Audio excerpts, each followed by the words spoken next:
सभी लोगों को सादर जय जिनेन्द्र। आप सभी का भक्तामृत स्तोत्र के छठे काव्य के अध्ययन में हार्दिक स्वागत। मुनि श्री जी हम लोगों के बीच आ चुके हैं।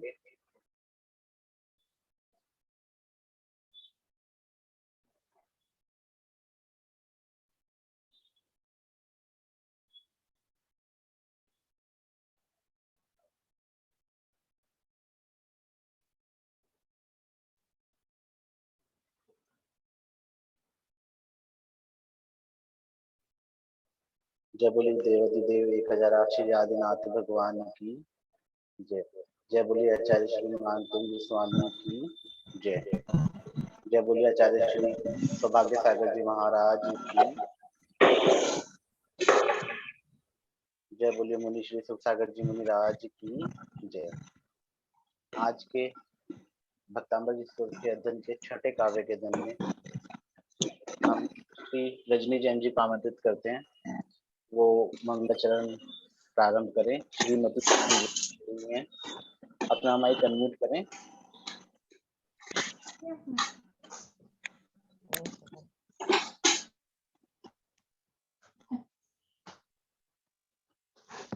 जय बोलो श्री 1008 आदिनाथ भगवान की जय। जय बोलो श्री 1008 पाशनाथ भगवान की जय। जय बोलो श्री 1008 महावीर भगवान की जय। जय बोलो श्री 1008 108 आचार्य मानतुंग महाराज की जय। जय बोलिए श्री 108 आचार्य सिद्धांत सागर महाराज की जय। जय बोलो श्री 108 आचार्य सौभाग्य सागर महाराज की जय।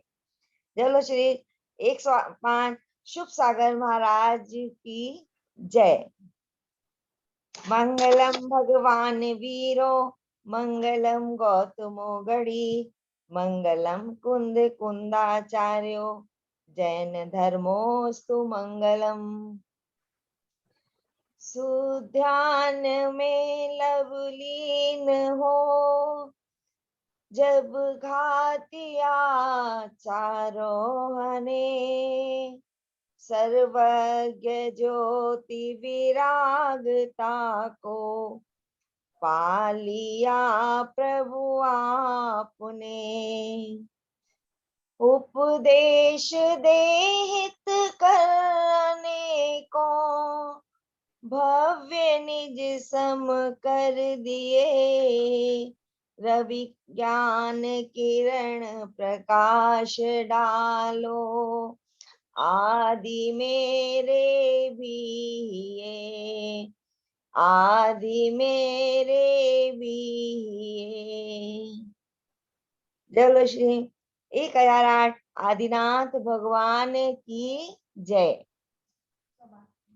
आचार्य श्री सौभाग्य सागर महाराज की जय। शुभ सागर महाराज की जय।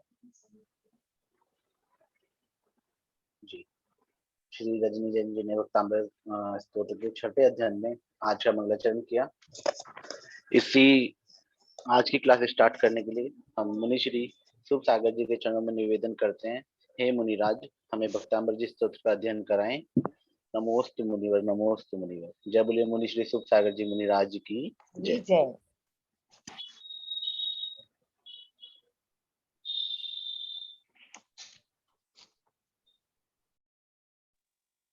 हाँ गौरव जी अब आगे बताइए। आप स्टार्ट कीजिए मुनि श्री क्लास। अच्छा, आपकी आवाज थोड़ी कम आ रही थी ना, इसलिए मुझे समझ नहीं। अच्छा। हाँ, मुनि श्री के चरणों में हम निवेदन करते हैं, मुनिराज हमें भक्तामृत स्तोत्र के छठे काव्य के अध्ययन कराएं। हे मुनिराज नमोस्तु नमोस्तु नमोस्तु। सभी लोग अपने दोनों हाथों को जोड़ लेंगे और सबसे पहले मंगलाचरण करेंगे और उसके बाद में हम काव्य को समझेंगे। मंगलम भगवान वीरो मंगलम गौतमोगणी मंगलम कुंदे कुंदात्यो जैनि धर्मोस्तु मंगलम। सर्वमंगले मांगल्यम सर्वकल्याणकारकम प्रधानम सर्वधर्माणां जैनं जयतो शासनम, जैनं जयतो शासनम। जय बोलिए अनंतानंद सिद्ध परमेष्टि भगवान की जय। 2400 तीर्थंकर भगवान की जय। आदिनाथ भगवान की जय। मानतुंग आचार्य महाराज की जय। आचार्य गुरुदेव श्री सौभाग्य सागर जी महाराज की जय। अभी तक हमने राज की जय। अभी तक हमने श्लोकों को समझा है। अच्छा, साहिल जी का मैसेज आया है कि कल का भी थोड़ा सा रिवीजन करा देना। हाँ, मैं तो पहले के काव्य को रिवीजन पहले कराता हूँ। तो अभी तक हमने 5 श्लोक पढ़े हैं और 5 श्लोक पढ़ने के बाद में आज हम 6वें नंबर का श्लोक समझेंगे और पढ़ेंगे। तो 6वें नंबर का श्लोक पढ़ें समझे, उससे पहले हमने पहले के 5 श्लोक पढ़े हैं तो उनको भी एक बार हम समझ लें और उसको भी हम रिवीजन कर लें। तो इसमें पहले नंबर का जो हमने श्लोक पढ़ा था, तो पहले नंबर के श्लोक में के अंतर्गत मानतुंग आचार्य महाराज भगवान को नमस्कार कर रहे हैं। पहले श्लोक में मानतुंग आचार्य महाराज ने भगवान को नमस्कार किया है और भगवान की विशेषता बताई है कि देवलोगों के मुकुटों की मणियों को बढ़ाने वाले आप हो, और उसके बाद में पाप रूपी अंधकार के नाश करने वाले आप हो, और संसार समुद्र में गिरे हुए प्राणियों के लिए आलम्बन आप हो, और मेरा आपको नमस्कार हो, मेरा आपको नमस्कार है। दूसरे नंबर के श्लोक में मानतुंग आचार्य महाराज प्रतिज्ञा ले रहे हैं कि जिनकी देवों ने स्तुति की है मैं भी उनकी स्तुति करूंगा, प्रशंसनीय स्तुति करूंगा जो तीनों लोक के चित्त को हरने वाली होगी। उसके बाद में तीसरे नंबर के श्लोक में मानतुंग आचार्य महाराज अपने आपको बता रहे हैं कि मैं बुद्धि के बिना होकर और लज्जा रहित होकर स्तुति करने के लिए तत्पर हो रहा हूँ, और जिनका देवों के द्वारा चरण रखने का आसन ही पूज्य है, उनकी मैं बुद्धि रहित होकर और लज्जा रहित होकर स्तुति करने के लिए तत्पर हो रहा हूँ। और इसमें एग्जाम्पल दे रहे हैं, जैसे चंद्रमा की प्रतिबिंब को पकड़ने के लिए केवल और केवल बालक ही आगे आता है, कोई बुद्धिमान व्यक्ति आगे नहीं आता, कोई समझदार व्यक्ति आगे नहीं आता, चंद्रमा को पकड़ने के लिए बालक ही आगे आता है। उसके बाद में चौथे नंबर के श्लोक में बतला रहे हैं, अपनी असमर्थता प्रकट कर रहे हैं कि मैं समर्थ नहीं हूं, और बता रहे हैं कि बृहस्पति के समान बुद्धि रखने वाला भी कोई पुरुष समर्थ नहीं है आपके चंद्रमा की कांति के समान गुण कहने के लिए, तो मैं कैसे समर्थ हो पाऊंगा। उसके बाद में एग्जाम्पल दे रहे हैं, जैसे पहले काल के समय मगरमच्छों से परिपूर्ण और वायु से उत्तेजित जिसकी लहरें उफान पर, पानी उफान पर हो, ऐसे समुद्र को तैरने में कौन समर्थ है, कोई भी समर्थ नहीं है, तो मैं भी कैसे समर्थ हो पाऊंगा।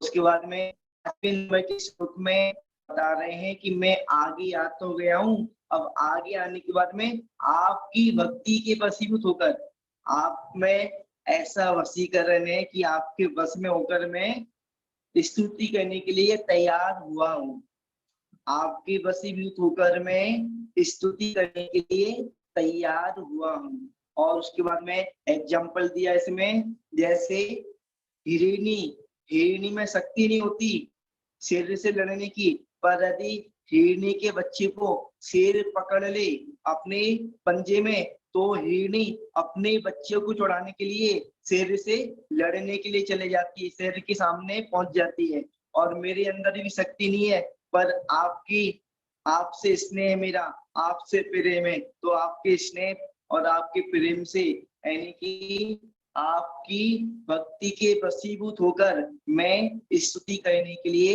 आगे आया हूँ, स्तुति करने के लिए तैयार हुआ हूँ।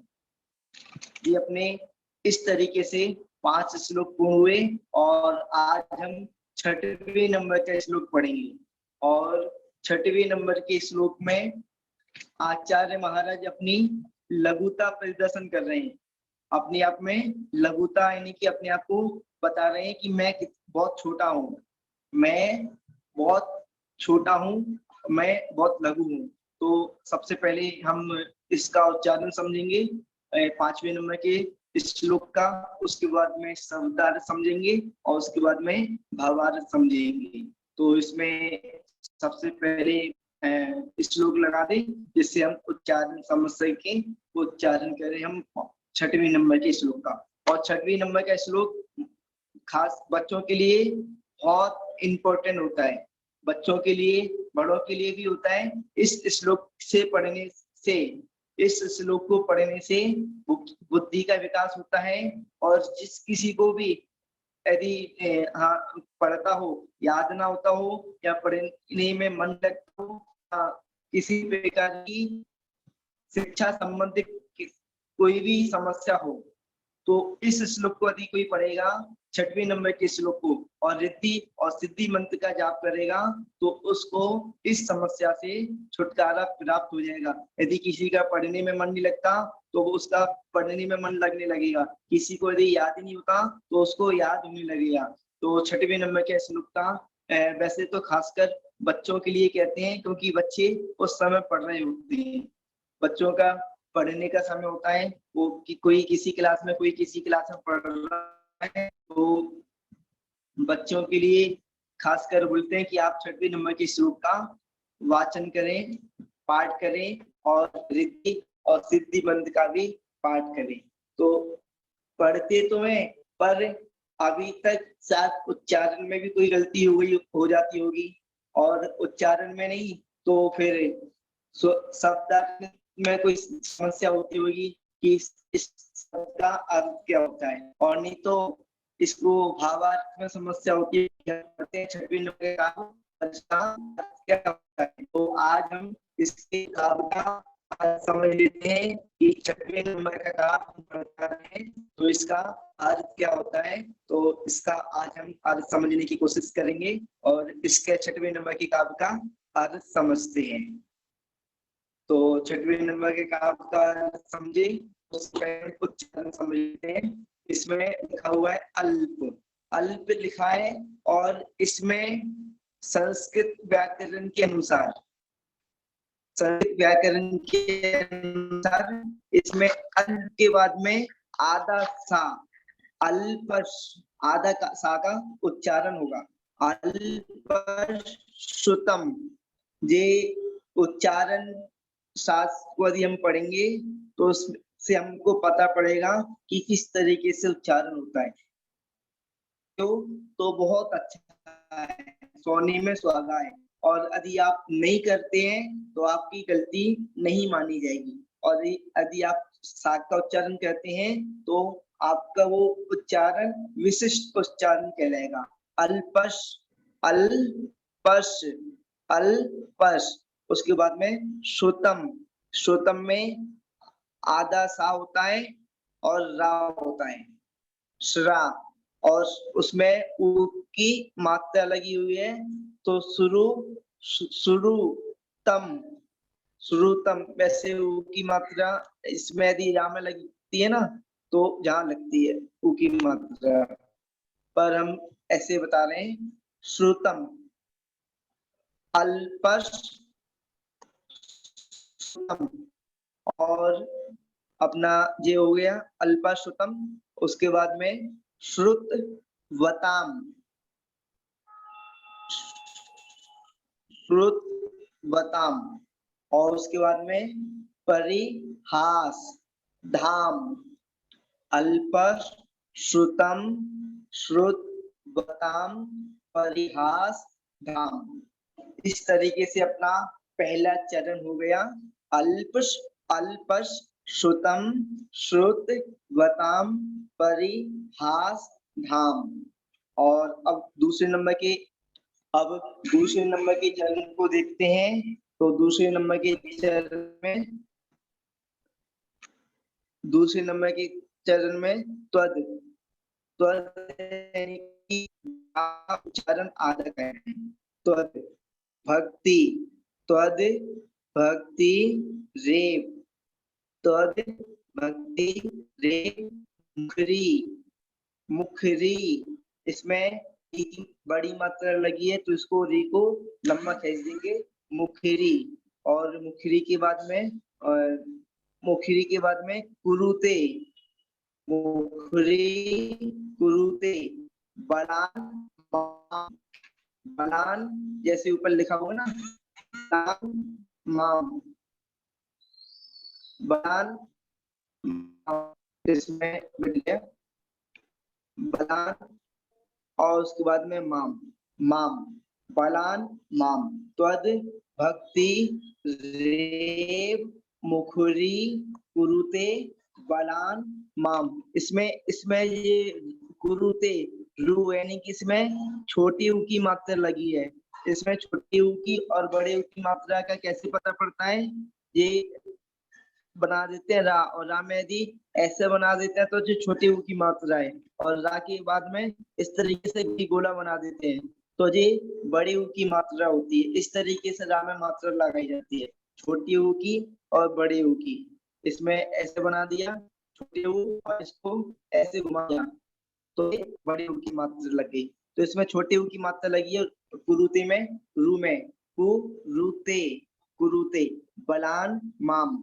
उसके बाद में यद, तीसरे नंबर के चरण को देखते हैं। यद कोकिला, यद कोकिला किल,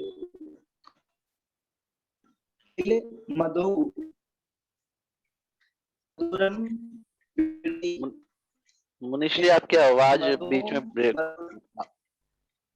अच्छा आवाज ब्रेक हो रही है इसमें। अच्छा आवाज तो हमें वैसे सही आ रही है, नेटवर्क सही है मेरे यहाँ पर।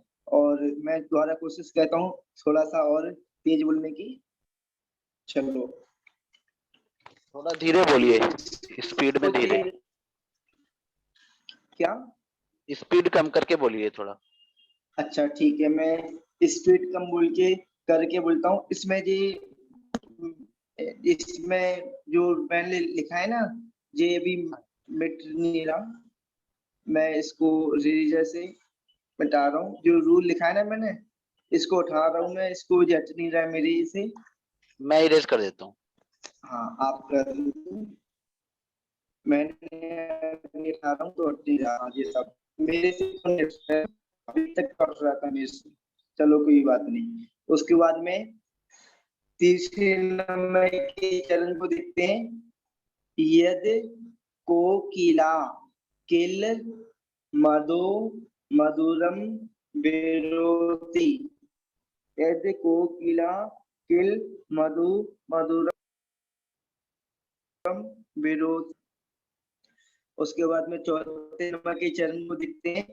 तच चाम्र, इसमें चाम्र आम्र आएगा तो तच चाम्र चारु कलिका निक रेख हेतु, तच चाम चारु कलिका निक रेख हेतु। अब इसका मैं ऐसा करता हूँ, एक एक चरण का उच्चारण करता हूँ और सभी आप लोग चरण का उच्चारण देखना और समझना। अल्पश्रुतं श्रुतिवतां परिहासिधामा, त्वद्भक्तिरेव मुखुरी कुरुते बलानि माम्।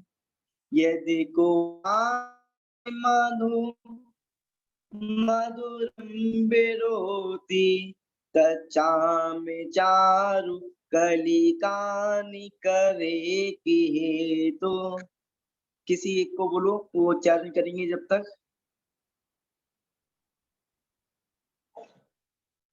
दीपिका जैन, दीपिका जैन।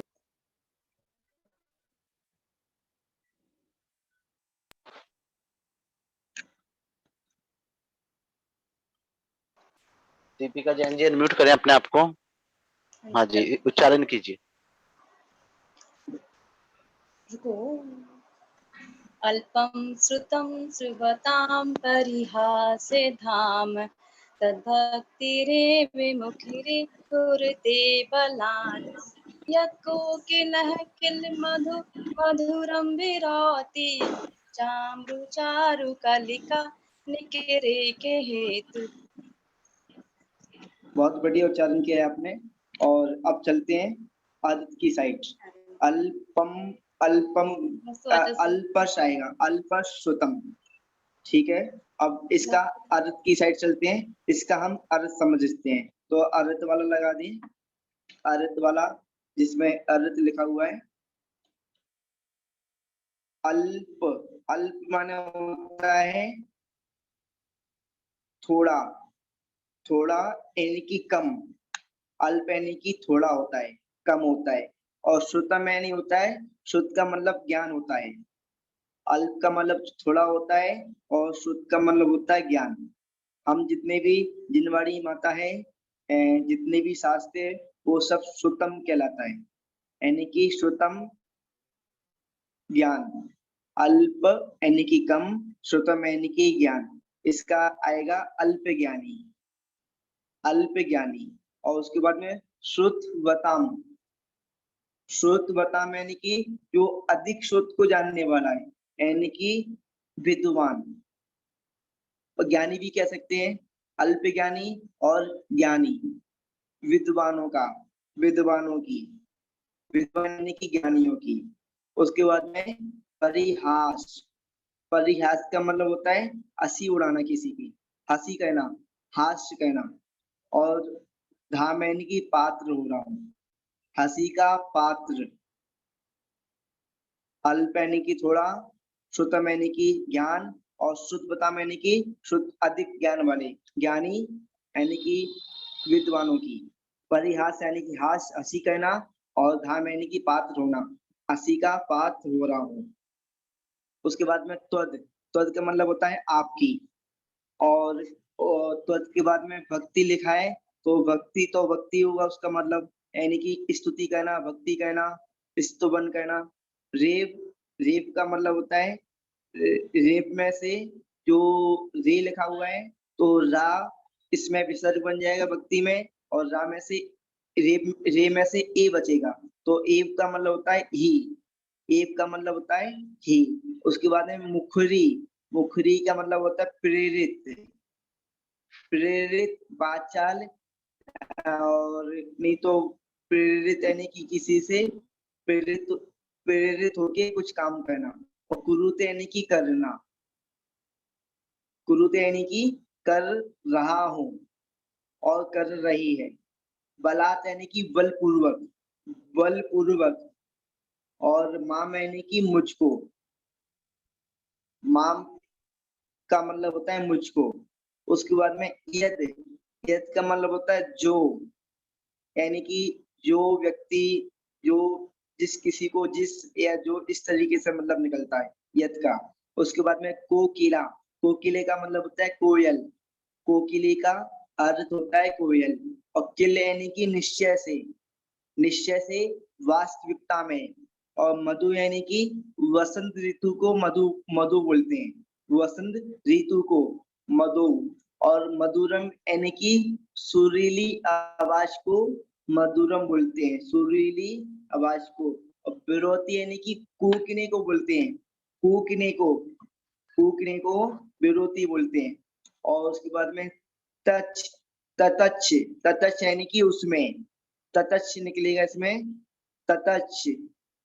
और उसके बाद में आम्र, आम्र निकलेगा इसमें, दो शब्द निकलेंगे ततच्चा, तच्चाम्र में। एक तो ततच निकलेगा, ततच यानी कि उसमें, आम्र यानी कि आम की। और उसके बाद में चारु, चारु का मतलब होता है सुंदर, चारु का अर्थ होता है सुंदर। और कलिका, कलिका यानी कि मंजरी या कली, कलिका का मतलब होता है मंजरी का या कलिका।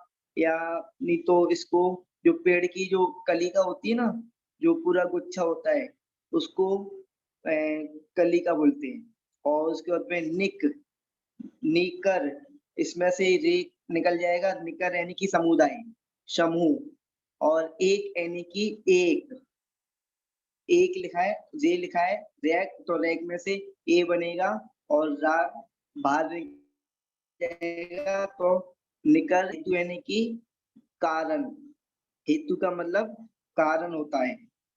अब इसका हमने सभी शब्दों का अर्थ समझ लिया है।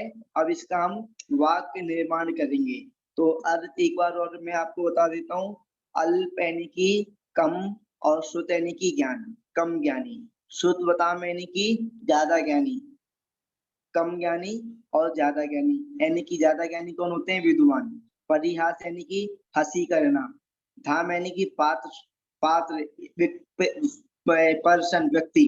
त्वद यानी कि आपकी, भक्ति यानी कि भक्ति, और एव यानी कि ही, और मुखरी यानी कि प्रेरित, और कुरुते यानी कि कर रही है। बलात् यानी कि बलपूर्वक, माम यानी कि मुझको, और यत यानी कि जो, और कोकिला, कोकिली का अर्थ होता है कोयल, और किल का अर्थ होता है निश्चय से, मधु का अर्थ होता है वसंत ऋतु से, और मधुरम यानी कि सुरीली, और मैं सुरीली आवाज में, और बेरोती का अर्थ होता है कुकिती है। और ततश यानी कि उसमें, आम्र यानी कि आम की, और चारु यानी कि सुंदर, चारु का अर्थ होता है सुंदर। कलिका, कलिका का अर्थ होता है मंजरी, मंजरी का, और निकर का अर्थ होता है समुदाय, और एक का मतलब एक, और हेतु माने की कारण है, हेतु है, एकमात्र कारण है, एकमात्र हेतु है। अब इसका हम वाक्य निर्माण करेंगे। तो वाक्य निर्माण में सबसे पहले हम पहले नंबर का शब्द लेंगे। सबसे पहले हम पहले नंबर का शब्द लेंगे अल्पश्रुतम। अल्पश्रुतम यानी कि अल्प ज्ञानी, अल्पश्रुतम यानी कि अल्प ज्ञानी, अल्प शास्त्रों का जानने वाला, अल्प ज्ञानी। और उसके बाद में श्रुतवताम, श्रुतवताम यानी कि विद्वानों की, ज्ञानियों की। परिहास धाम, इसमें हमको अर्थ वाक्य बनाने में ज्यादा समस्या नहीं हो रही, सिंपल वाक्य बन गया। अल्प ज्ञानी कौन? मानतुंगाचार्य महाराज अपने आप को अल्प ज्ञानी कह रहे हैं, यानी कि अल्प तक अपनी अल्पता प्रकट कर रहे हैं कि मैं ज्यादा बड़ा नहीं, छोटा सा हूँ। लघुता प्रकट कर रहे हैं, अल्पता यानी कि लघुता प्रकट कर रहे हैं, अपने आप का छोटापन बता रहे हैं कि मैं बहुत छोटा हूँ। और किस तरीके से? कि मैं ज्यादा ज्ञानी नहीं हूँ, मैं थोड़ा सा ज्ञानी हूँ। अल्प श्रुतम यानी कि अल्प ज्ञानी, अल्प शास्त्रों का जानने वाला। मैं अल्प ज्ञानी, अल्प शास्त्रों का जानने वाला। और श्रुतवताम, श्रुतवताम का मतलब होता है विद्वानों की, ज्ञानियों की। परिहास धाम यानी कि हंसी का पात्र हो रहा हूँ। हे भगवान, मैं अल्प ज्ञानी हूँ, मेरे अंदर कम ज्ञान है, और मेरे सामने जो खड़े हैं इतने बड़े बड़े ज्ञानी लोग, इतने बड़े बड़े विद्वान, उन सबके बीच में मैं हंसी का पात्र हो रहा हूँ। यानी कि उन सबके बीच में मेरी हंसी, हंसी का हंसी उड़ रही है। इसमें 3 और 4 दोनों एक साथ जड़, इसमें आपने नंबर पहले ही डाल दिए।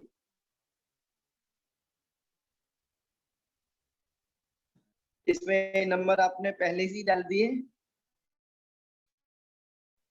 इसमें 3 और 4 का अलग अलग नहीं ना? हाँ, 3 और 4 का एक ही नंबर होगा, 3। परिहास धाम, हंसी का पात्र, ठीक। कि अल्प ज्ञानी, मैं अल्प ज्ञानी हूँ, और मैं ज्ञानियों की हंसी का पात्र हो रहा हूँ। अल्प ज्ञानी और विद्वानों की हंसी का पात्र हो रहा हूँ। पहला वाक्य इस तरीके से बनेगा।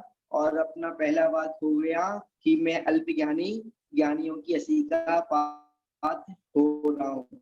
उसके बाद में अब दूसरे का वाक्य बनाएंगे। तो दूसरे नंबर का वाक्य लेंगे त्वद भक्ति। आपकी भक्ति, और उसके बाद में एव यानी कि ही, आपकी भक्ति ही, आपकी भक्ति ही मुख, और उसके बाद में लेंगे यानी कि मुझको, माम यानी कि मुझको, आपकी भक्ति ही मुझको, आपकी भक्ति ही मुझको, बलात् यानी कि बलपूर्वक, आपकी भक्ति ही मुझको बलपूर्वक क्या कर रही है, प्रेरित कर रही है। मुखुरे यानी कि प्रेरित कर रही है, वाचाल कर रही है। कुरुते यानी कि करना, कुरुते यानी कि करना, आपकी भक्ति ही मुझको बलपूर्वक प्रेरित वाचाल कर रही है। तो जहां पर मानतुंग आचार्य महाराज कह रहे हैं कि मैं अल्प ज्ञानी हूं, और इतने बड़े बड़े विद्वान हैं मेरे सामने, उन सबके सामने में हंसी का हो रहा हूँ, वे सब के सामने में हंसी का पात्र हो रहा हूँ, पर आपकी भक्ति है, आपकी भक्ति में इतनी शक्ति है कि उस भक्ति मुझे बलपूर्वक यानी कि बहुत पीछे से मुझे इतना बल मिलता जा रहा है, पीछे से इतना बल मिल रहा है कि वो इतनी प्रेरित कर, आपकी भक्ति ही मुझे प्रेरित कर रही है। क्या कहने के लिए? अपन 5वें नंबर के श्लोक में हमने देखा था कि स्तुति करने के लिए तैयार हुए, तो जहाँ पर स्तुति करने के लिए आपकी भक्ति ही मुझे बलपूर्वक प्रेरित कर रही है।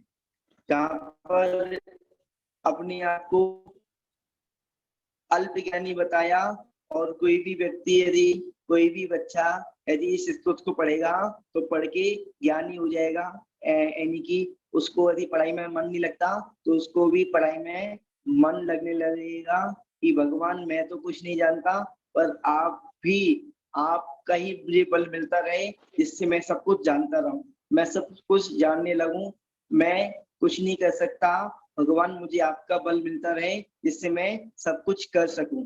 तो जहाँ पर अपना 2 चरणों का मतलब अपन ने समझ लिया कि अल्प ज्ञानियों की हंसी का पात्र हो रहा हूँ, और आपकी भक्ति ही मुझको बलपूर्वक प्रेरित कर रही है स्तुति करने के लिए। अब हम एग्जाम्पल समझेंगे। पहले तो मानतुंग आचार्य महाराज ने 2 चरणों में अपनी बात रखी, अपना कथन किया, अपना स्टेटमेंट दिया, और बाकी के 2 चरणों में मानतुंग आचार्य महाराज ने एग्जाम्पल दिया है। तो एग्जाम्पल क्या दिया है? एग्जाम्पल इस तरीके से दिया है। एग्जाम्पल देते समय मानतुंग आचार्य महाराज सबसे पहले बोल रहे हैं किल यानी कि निश्चय से, किल यानी कि निश्चय से, कोकिला यानी कि कोयल, निश्चय से कोयल, मधु यानी कि बसंत में, वसंत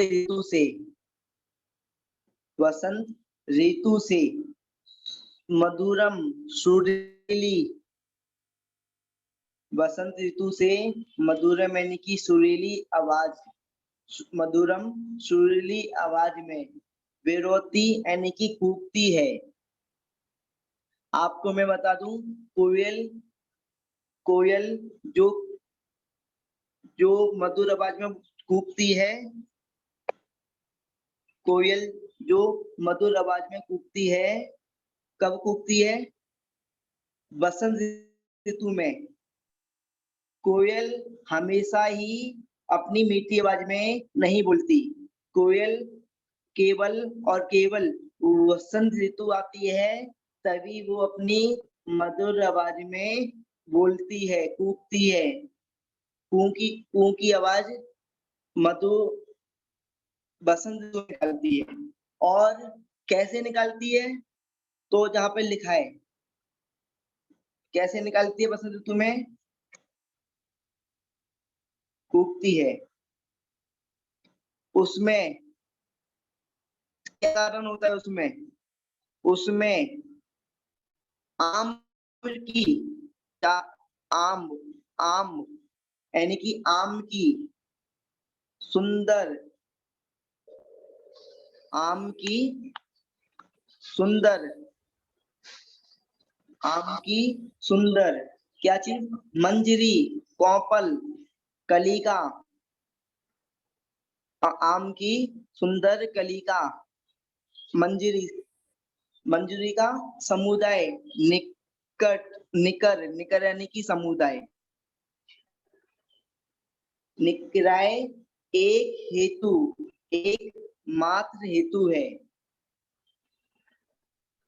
जब कोयल बोलती है बसंत ऋतु में से, कोयल हमेशा वसंत ऋतु में ही बोलती है, तो उस कोयल के बोलने में आम की जो मंजरी होती है, आम का जो समुदाय होता है, वही एक हेतु होता है, वही एक कारण होता है। जब आम की कोपल फूटती है वसंत ऋतु में, तो अभी कोयल की आवाज निकलती है कू की। तो जहाँ पर आपने एक चीज और समझ लिया कि कोयल कब से बोलना स्टार्ट करती है, तो कोयल वसंत ऋतु से बोलना स्टार्ट करती है। और ऋतुएं 6 होती हैं। और कैसे बोलती है? जब आम की कोपल फूटती है, आम की समुदाय होता है, आम की कोपल फूटती है, तभी कोयल बसंत बोलना स्टार्ट करती है। तो अपना इस तरीके से छठवें काव्य का अर्थ हो गया। तो इसको हम एक बार और समझ लेते हैं।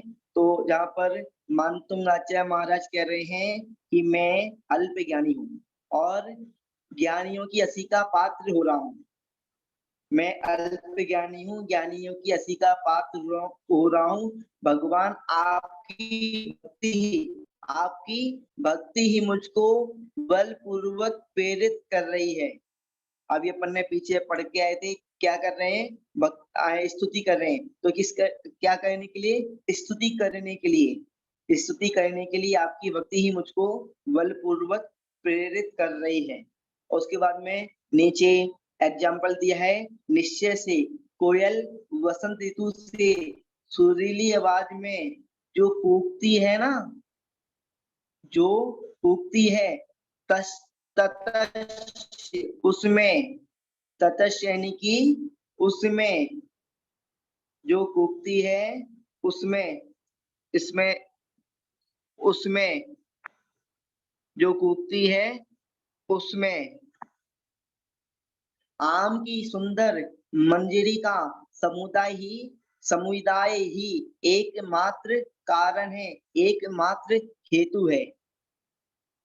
इसका अर्थ हो गया। अब हम चित्र के माध्यम से समझेंगे।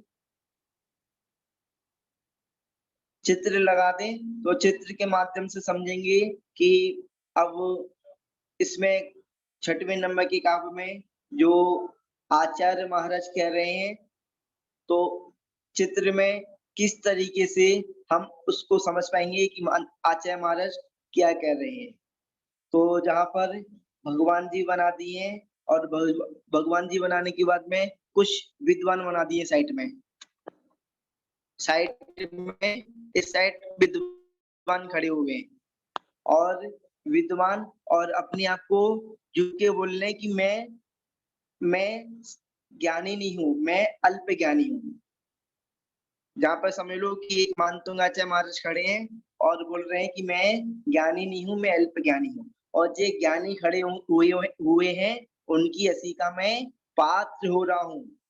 और आपकी भक्ति ही, हाथ जोड़ के बोल रहे हैं, आपकी भक्ति ही मुझको बलपूर्वक प्रेरित कर रही है स्तुति करने के लिए। हे भगवान, मैं तो स्तुति कर ही नहीं सकता, मैं स्तुति कर नहीं पा रहा, मुझ में ज्ञान नहीं है, पर आपकी भक्ति ही मुझको बलपूर्वक आगे कर रही है, आगे खींच रही है स्तुति करने के लिए। और किस प्रकार? जिस प्रकार निश्चय से कोयल बसंत ऋतु से सुरीली आवाज में बोलती है, कूकती है।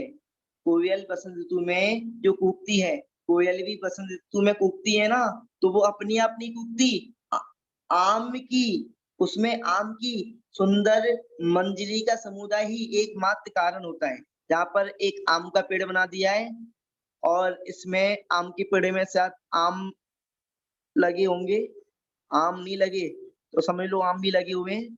तो आम कोपल फूटती है ना, ये समझ लो जहाँ पर थोड़ा सा आप चित्र छोटा है तो साथ नहीं दिखाई दे रहे हो, तो आम लगे हुए हैं, तो आम की कोपल फूटती है तो कोयल बना दी है जहाँ पर। तो कोयल अपनी मीठी आवाज में, कोयल अपनी मोटी आवाज में कूकती है, कू कू की आवाज निकालती है। तो चित्र के माध्यम से भी हमने समझ लिया, चित्र के माध्यम से भी हमने समझ लिया है। तो अब किसी का कोई क्वेश्चन हो, किसी को यदि कुछ समझ नहीं आए तो वो अपनी प्रश्न पूछ सकता है।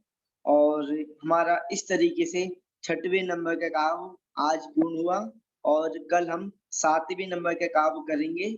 7वें नंबर के श्लोक को हम पढ़ेंगे और 7वें नंबर के श्लोक का हम अर्थ समझेंगे।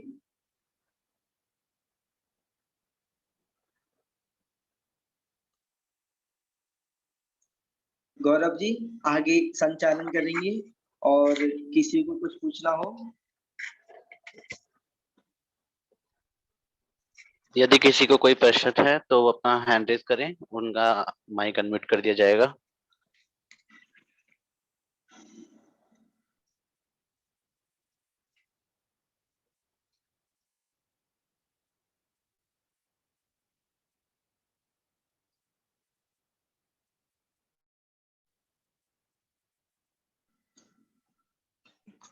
श्री रजनी जी किसी का जैन, कोई क्वेश्चन नहीं है आप रजनी जी जैन अपने आप को अनम्यूट करें और जिनवानी स्तुति करें।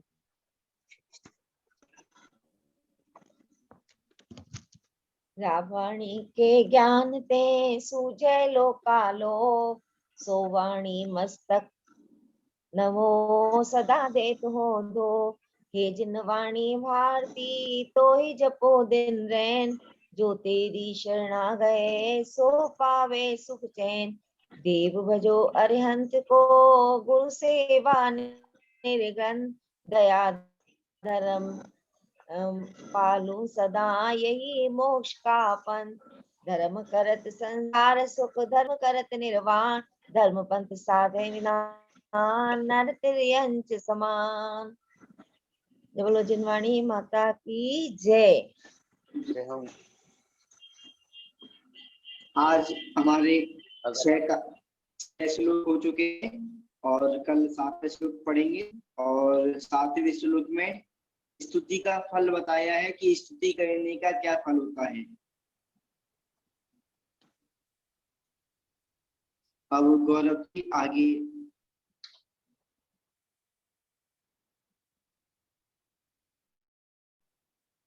आज की हमारी क्लास यहीं पे समाप्त होती है। जैसा कि आप सबको ज्ञात है कि हमारी जो प्रतिदिन भक्तामृत स्तोत्र आराधना की क्लासेस चल रही हैं यूट्यूब पर भी अपलोड होती हैं। डेली प्रतिदिन 3 बजे तक अपलोड हो जाती हैं। आप वहां से भी इसको देख सकते हैं। किसी दिन अगर आपका कोई क्लास छूट गई है तो आप वहां से रिवीजन भी कर सकते हैं। और आचार्य श्री बाल योगी आचार्य श्री सौभाग्य सागर जी मुनिराज का सत्संग चातुर्मास अहिंसा स्थल दिल्ली में हो रहा है। आप सभी अहिंसा स्थल आकर मुनि श्री और आचार्य श्री सत्संग के दर्शन कर धर्म लाभ ले सकते हैं। और अगर आपको कोई आज की क्लास में कोई शंका है तो आप नीचे दिए गए व्हाट्सएप नंबर पर सिर्फ व्हाट्सएप करें, आपको सुविधा अनुसार उसका रिप्लाई कर दिया जाएगा। 7007115107। सभी को सादर जय जी। जय जिनेन्द्र। संचालन करेंगे और गौरव जी मुझे होस्ट बना दे और उसके बाद में आप लीव हो सकते हैं। और आचार्य गुरुदेव की भी क्लास होगी 2 बजे से। तो आचार्य गुरुदेव सिद्धांत सागर जी महाराज जी की 2 बजे से वास्तु शास्त्र पर डेली तत्व चर्चा चल रही है। तो उसमें भी यदि किसी को जुड़ना हो तो उसमें भी लोग जुड़ सकते हैं। और 3 बजे से तत्वा सूत्र की क्लास होती है तो उसमें आचार्य सिद्धांत सागर जी महाराज जी तत्वार्थ सूत्र पढ़ाते हैं सभी लोगों को। 2 से 3 वास्तुशास्त्र और 3 से 4 तत्वार्थ सूत्र। तो उसमें भी आप किसी को जुड़ना हो तो उसमें जुड़कर धर्म लाभ ले सकते हैं और सभी भक्तों को मंगल आशीर्वाद। और अभी समय है 5 मिनट का, तो तब तक आप जो मैंने अभी आपने पढ़ा है उसको आप अपनी डायरी में अपनी कॉपी में नोट कर लें और उसके बाद में उसको एक बार दिन में 2 बार 1 बार फिर दोबारा से रिवीजन करने की कोशिश करें, जिससे आपको लंबे समय तक याद बना रहे और आप उसको भूले ना। तो सभी लोग उसमें अपनी कॉपी में डायरी में नोट कर लेंगे जो आपने पढ़ा है।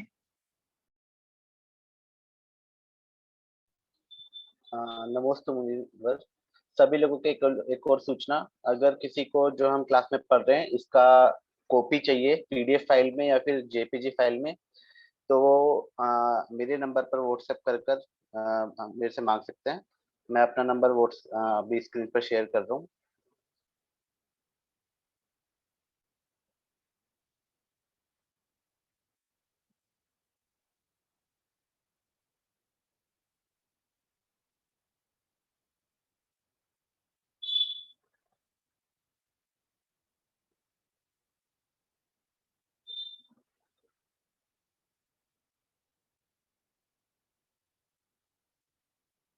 इति अल्पम।